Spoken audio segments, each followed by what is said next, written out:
You finally said something. You gathered your courage and you told them what they did. And somehow, by the end of the conversation, you were apologising. You walked in as the wounded and you walked out as the accused. They didn't just dodge the blame, they threw it right back at you.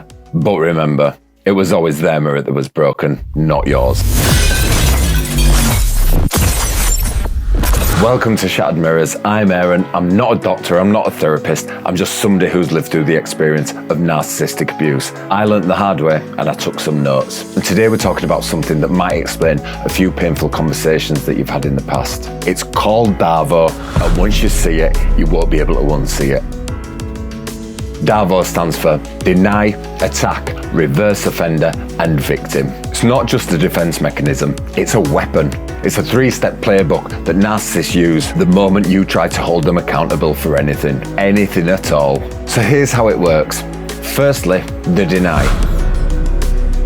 Whatever you're accusing them of, it didn't happen. You're wrong, you're confused, you're remembering it incorrectly. This is the first wall they throw up between themselves and any responsibility. And when the denial starts to crack and you stand your ground, they move to step 2, the attack. It's not about what they did, it's about what's wrong with you. Your character, your motives, your mental state. You're too sensitive, too paranoid, too needy. They're not defending themselves anymore, they're coming straight for you. And then comes the final twist, the reversal. They flip the entire script. Now they're the victim and you're the one that hurt them. They can't believe you'd accuse them of such a thing. They're devastated that you think so little of them. And now you're the one standing there with a knife when you're the one that walked in with a wound. And this isn't an accident. This isn't them losing the temper. This is a pattern, a rehearsed dance that they've done 100 times before you even come along. And here's the part that really hurts. It works. It works because you're a decent person. You're capable of self-reflection. You're willing to consider that maybe, just maybe, you got something wrong. And they count on that. They weaponize your empathy against you. Your ability to see both sides becomes the very thing that they used to blind you against what actually happened. Now let me show you what this looks like in real life. You say, you called me worthless in front of everyone at dinner. That's a clear statement. That's a specific event. That happened. And their response, I never said that. You're making things up. You always get it wrong. You always do this. And that bit is the deny. And notice the word always. They're not just rejecting this one event, they're establishing a pattern where you're the unreliable one. Now, let's just say you don't back down. You hold your ground and watch what happens next. You know what your problem is? You're too sensitive. You can't take a joke. Maybe if you hadn't embarrassed yourself the way you did, I wouldn't have to say anything. That's the attack. And see how fast it happened?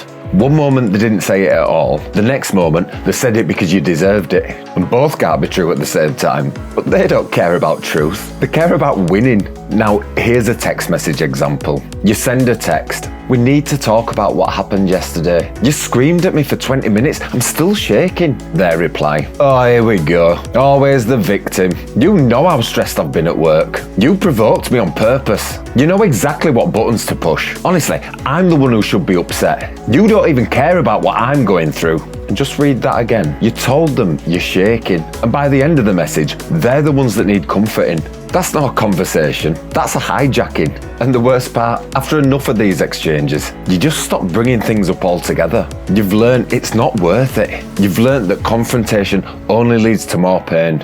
And that's exactly what they want. Your silence, your compliance, and your surrender. So what do you do when somebody pulls DARVO on you?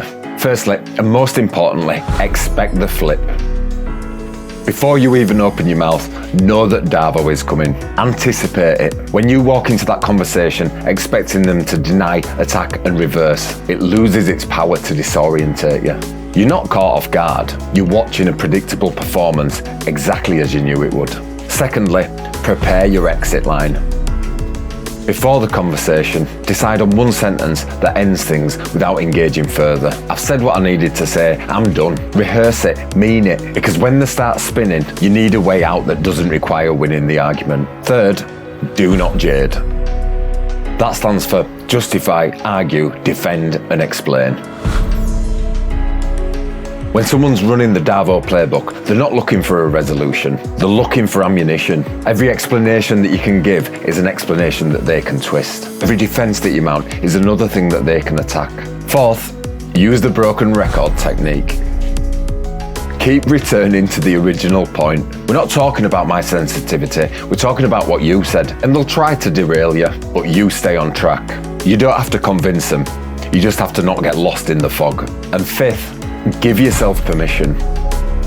You don't need to win the argument. You don't need to get them to admit what they did. Sometimes the healthiest thing to say is, I'm not doing this right now, and walk away. Not because you're weak, but because you're protecting something that's more important than that. You're protecting your peace. And one more thing, after a DARVO encounter, you might feel confused, drained, like you're going mad. But that's normal, because that's what it's supposed to do. So give yourself time to recover. Talk to someone you trust. Write down what happened while it's still fresh. Remind yourself you know what you experienced, and no amount of verbal gymnastics can change that.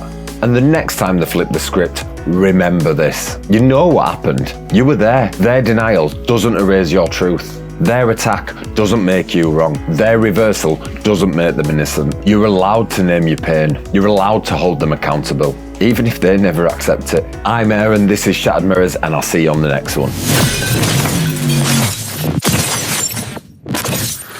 So if this video gave you a moment of clarity or just validated the hell of what you've been living through, then please do me a favour.